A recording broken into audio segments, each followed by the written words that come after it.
समस्त प्रत्याशित मांग जो है उसकी ग्राफीय प्रस्तुति ये कर दी गई है।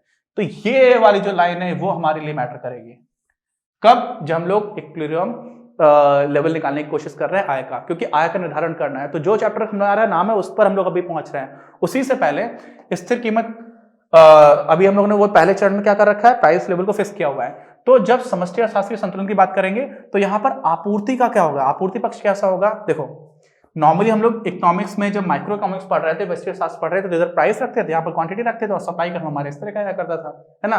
लेकिन यहाँ पर चीजें थोड़ी अलग हो जाएंगी। व्यष्टि अर्थशास्त्र में, माइक्रो इकोनॉमिक्स में हम आपूर्ति वक्र को दर्शाते समय कीमत को ऊर्ध्वाधर अक्ष पर तथा पूर्ति को क्षैतिज अक्ष पर रखा करते थे। अच्छा, लेकिन यहां पर देखो, यहां पर क्या होगा, समष्टि अर्थशास्त्र में जब हम लोग पढ़ रहे हैं तो संतुलन को समझने की प्रक्रिया के प्रथम चरण में हम लोगों ने कीमत स्तर को तो फिक्स किया हुआ है। अब सोचो यहां पर अगर कीमत फिक्स हो जाए आपकी, कोई भी मान लीजिए ये लेवल है, तो इस लेवल पर जो आपकी सप्लाई है वो तो इतनी ही हो रही है। भाई कोई भी एकदम सीधी लाइन नहीं है, मान लो ये सीधी लाइन अगर होती, मत मानो, बना देता हूं काफी सीधे, टेंशन बहुत लेते हो आप लोग। ये आपने काफी हद तक सीधी लाइन खींची, तो जब आपका प्राइस लेवल ये रहेगा, क्यों, क्योंकि कीमत स्तर फिक्स्ड है, तो उस पर जो सप्लाई हो रही होगी वो भी एक जगह पर फिक्स्ड रह रही होगी, है ना, सप्लाई फिक्स्ड है। अब ये सोचो किसी अर्थव्यवस्था में जितनी सप्लाई हो रही है, क्या हो रही है, जितनी आपूर्ति हो रही है, आपूर्ति का मतलब क्या हुआ, जितनी वस्तुओं का, जितनी सेवाओं का निर्माण हो रहा है, वही तो आपका जीडीपी है। तो अगर आप कोई एक ऐसा ग्राफ बनाओ जिसमें आपने क्या किया, यहां पर आपने जीडीपी लिख दिया, वाई, यहां पर जीडीपी क्यों, क्योंकि यहां पर वाई और नेशनल इनकम, जीडीपी और राष्ट्रीय आय, या आय हम लोग अर्थव्यवस्था की बात करें, पूरी अर्थव्यवस्था की आय का मतलब क्या हो गया, राष्ट्रीय आय। अब वो दोनों ही बराबर हैं, तो यहां पर जीडीपी जितनी होगी उतनी ही आपकी आपूर्ति भी होगी। तो अगर कोई चीज ऐसी है जो बिल्कुल बराबर जा रही हो, कैसे बराबर जा रही हो, देखो पहली चीज तो आप समझ लीजिए कि जो आपकी आपूर्ति है वो एग्जैक्टली बराबर होगी जीडीपी के, कि नहीं होगी, जितनी आपूर्ति उतनी आपकी जीडीपी हो जाएगी। अब कोई चीज जितनी इधर चलो उतना ही इधर चलो, तो ये बिल्कुल बीचों बीच से एक लाइन खींच करके आ जाती है। ये कोण आपका पूरा बनता है 90 अंश का, इसके बिल्कुल बीचों बीच में लाइन बनाओगे तो वो बन जाएगा 45 अंश का। तो ये 45 अंश का कोण बनाने वाली एक सीधी लाइन हमें मिल जाती है कब, जब हम लोग इधर बात करते हैं आपूर्ति की, सप्लाई की, और इधर बात कर देते हैं जीडीपी की। जीडीपी को हम लोग दिखाते कैसे, वाई से दिखा रहे हैं, आय को कैसे दिखा रहे हैं, उसको भी वाई से दिखा रहे हैं, तो हमें एक ऐसा ही कर्व मिलेगा। होगा क्या, समष्टि आर्थिक सिद्धांत में हम प्रथम चरण में कीमत स्तर को तो फिक्स मान लेते हैं, लेकिन अगर हमने एक ऐसा ग्राफ बनाया जिसमें हम लोग क्या करते हैं, देखो अभी आपको ग्राफ दिखाता हूं, जिसमें हम लोगों ने समस्त पूर्ति, जो आपकी एग्रीगेट सप्लाई है, कौन सी, प्लान, क्यों, क्योंकि जो सप्लाई है एग्रीगेट सप्लाई, उसी को तो हम लोग क्या बोलते हैं, आपूर्ति, उसी को हम लोग क्या बोलते हैं, निर्गत स्तर। तो जो निर्गत स्तर आपने प्लान बनाया हुआ है वो जितना भी हो उतनी तो आपकी जीडीपी होगी। तो जीडीपी और वाई, वाई को हम लोग यहाँ पर आय लिखा हुआ है, ठीक है। अब हमारे वाले केस में आय और जीडीपी बराबर हो जा रही थी, ये भी मैंने आपको पिछले वीडियो में बहुत अच्छे समझाया हुआ है। तो ऐसी स्थिति में जितनी समस्त पूर्ति होगी हर बिंदु पर उतनी ही आपकी जीडीपी होगी। तो इसीलिए एकदम 45 अंश का कोण बनाते हुए एकदम सीधी बिल्कुल बीचों बीच से काटती हुई एक रेखा जाती है, और ये जो रेखा ये किसका हो गया, एग्रीगेट सप्लाई। अब आप ये सोचो, क्या सोचो, यहीं पर ही सोचना, अभी पीछे 2-3 स्लाइड्स में जो थ्योरी लिखी हुई मैं समझा दूंगा। ये आपके समस्त पूर्ति आ गई, क्या आ गई, समस्त पूर्ति, तो ये क्या हो गया, सप्लाई कर रहे हैं। अब यहाँ पे सप्लाई की जगह एग्रीगेट सप्लाई लिखेंगे, क्यों, क्योंकि हम लोग अर्थशास्त्र पढ़ रहे हैं, यहाँ पे एक इंसान की बात तो हो नहीं रही। और हमारा जो पूर्ति वाली बात तो हो गई, लेकिन जो मांग वक्र आया था वो कुछ ऐसा आया था, ऐसा आया था कि नहीं आया था, ये क्या था आपका एग्रीगेट डिमांड। ये कैसे निकाला था आपने, इसमें सी बार प्लस स्मॉल सी वाई में आपने आई बार को ऐड किया था कि नहीं किया था। जो आप इन सबको ऐड करके निकाल दे रहे हो तो आपका एग्रीगेट डिमांड करवा रहा है, और ये एग्रीगेट डिमांड यानी कि मांग वक्र हो गया, समस्त मांग, और ये समस्त पूर्ति वक्र हो गया। ये दोनों एक दूसरे को जहां पर कट कर रहे हैं वही आपको इक्विलिब्रियम पॉइंट आ गया कि नहीं आ गया, ये इक्विलिब्रियम पॉइंट, ठीक, ये ऐसे हम लोग निकालेंगे। अब यहां पर ये इक्विलिब्रियम पॉइंट है, ये जहां पर आप इसको गिरा दोगे आकर के, ये y जो निकल करके आएगा ये आपको इक्विलिब्रियम y मिलेगा। क्या मिलेगा, यानी कि संतुलन की स्थिति में जो आय होगी वो निकलेगी, और संतुलन की स्थिति में आय जो है वही का तो वही तो निर्धारण हम लोगों ने कर दिया। तो हम लोगों ने यहां पर आय निकालनी, इतनी दूर तक पहुंचने के लिए हमें सारे पिछले वीडियोस की जरूरत पड़ी है, ठीक है। इतना सिस्टमैटिक है इकोनॉमिक्स। अब देखिए जो जो लिखा हुआ था उसको पढ़ देता हूं, सारी चीजें मैंने समझा दी हैं। क्या लिखा हुआ था, ठीक है, ये तो मैंने कर दिया था। इसके बाद यहां समस्त पूर्ति अथवा जीडीपी को सरलता से बढ़ जाने अथवा कम हो जाने वाला मान लिया जाता है। क्यों? क्योंकि हमारे जो प्राइस लेवल है वो तो फिक्स्ड है, उससे तो कोई परिवर्तन हो नहीं रहा। आप ज्यादा रिसोर्सेस यूज कर रहे हो, बहुत सारे इनफाइनाइट रिसोर्सेस मान लो, आपने ज्यादा रिसोर्सेस यूज किया, कोई law of diminishing marginal return तो लग नहीं रहा है, तो ऐसी स्थिति में प्राइस लेवल फिक्स्ड है, तो आप जितनी भी आपूर्ति कर रहे हो उतनी ही जीडीपी है। तो दोनों ही एक दूसरे एकदम बराबर 45 डिग्री लाइन पर जाएंगे, ये बात है यहां पर। क्योंकि हम पहले ही मान चुके हैं कि इस अर्थव्यवस्था में सभी प्रकार के अप्रयुक्त साधन उपलब्ध हैं। इसी को दूसरी तरह से बोला सकता है कि इनफाइनाइट रिसोर्सेस है, अनंत साधन है ना। और इसका तात्पर्य है कि ऐसी स्थिति में जीडीपी के निर्धारण में मूल्य जो भी है उसका कोई योगदान नहीं होगा, मूल्य स्तर को आप कांस्टेंट मान सकते हो, कोई भी इसका फर्क पड़ नहीं रहा है।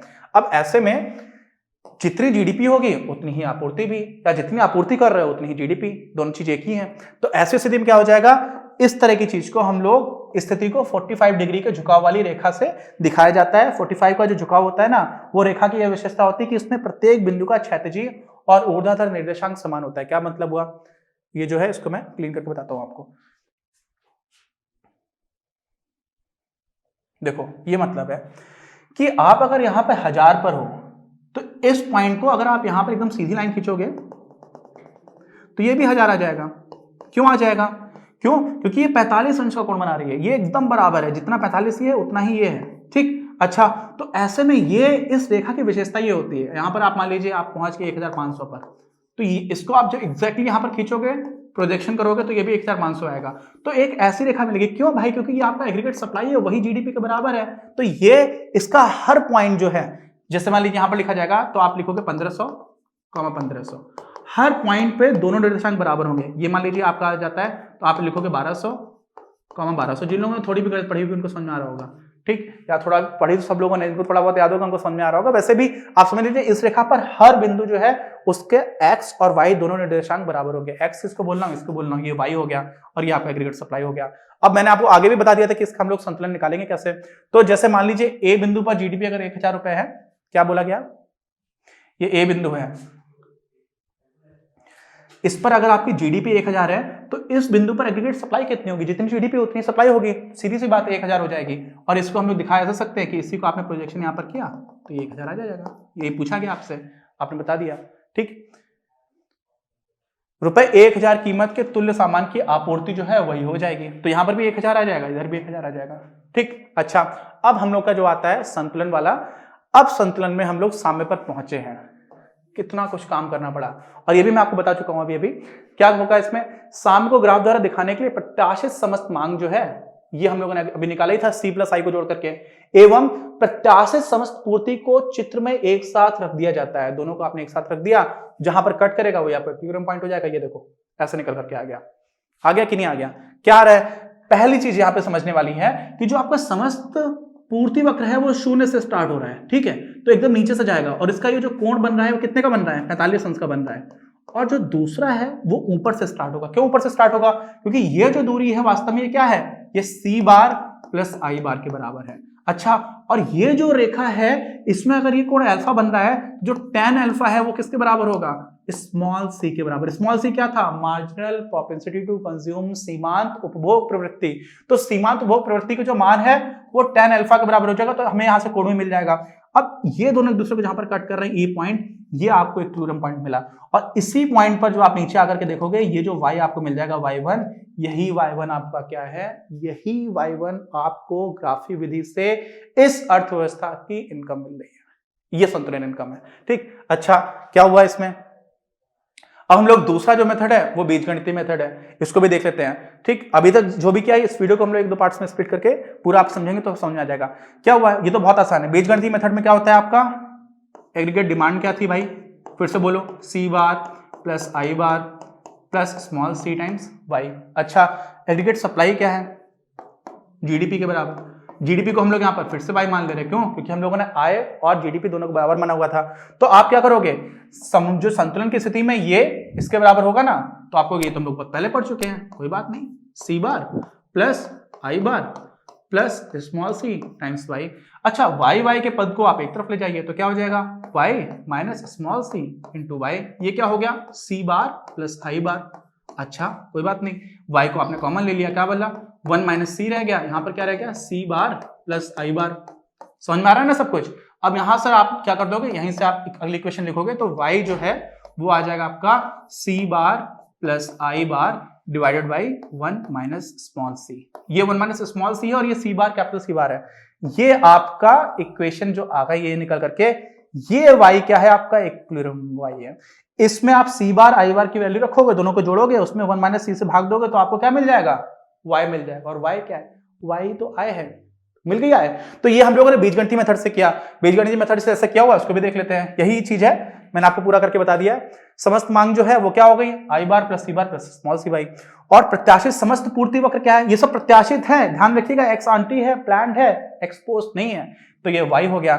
इसी में आपने क्या किया, संतुलन के लिए आवश्यक है कि जो पूर्तिकर्ताओं की योजनाएं हैं, जो लोग सप्लाई करने वाले, जितने भी सप्लायर्स हैं, उनकी योजनाएं अंतिम मांग करने वालों की योजनाओं से मेल खाएं, है ना।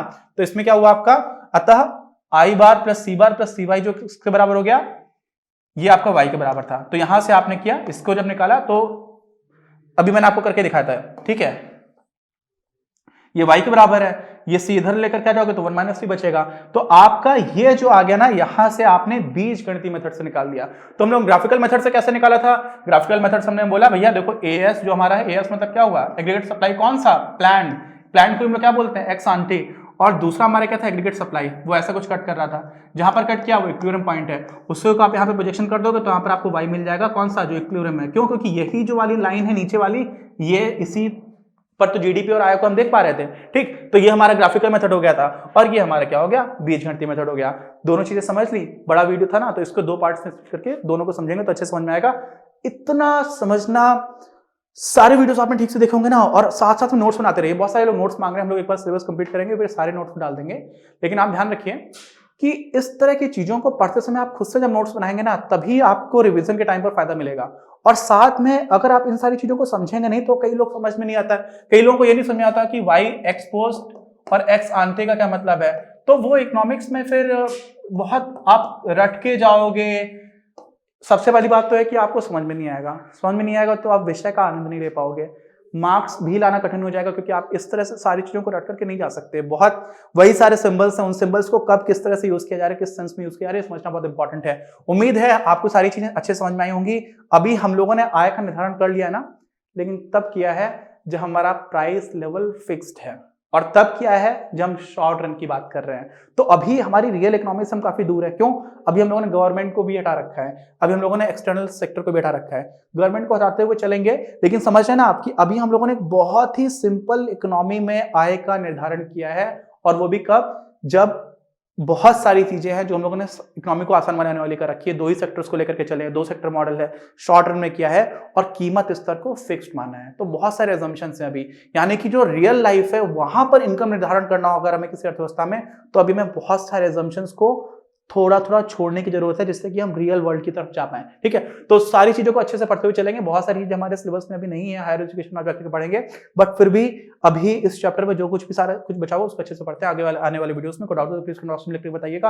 और बाकी जो भी चीज समझ में नहीं आ रही उनको आप कमेंट बॉक्स में लिखिए, मैं धीरे धीरे रिप्लाई करने की कोशिश करूंगा। बट आप सारी चीजों को अगर देखेंगे तो बहुत कुछ आपको क्लियर हो जाएगा, ठीक है। और उसके बाद फिर बुक पढ़िएगा। दुर्भाग्यवश हिंदी मीडियम की बुक में बहुत जगह पर कॉन्सेप्चुअल इश्यूज भी हैं, ट्रांसलेशन बहुत अच्छा नहीं है, कई जगह पर तो मीनिंगफुल ट्रांसलेशन भी नहीं है।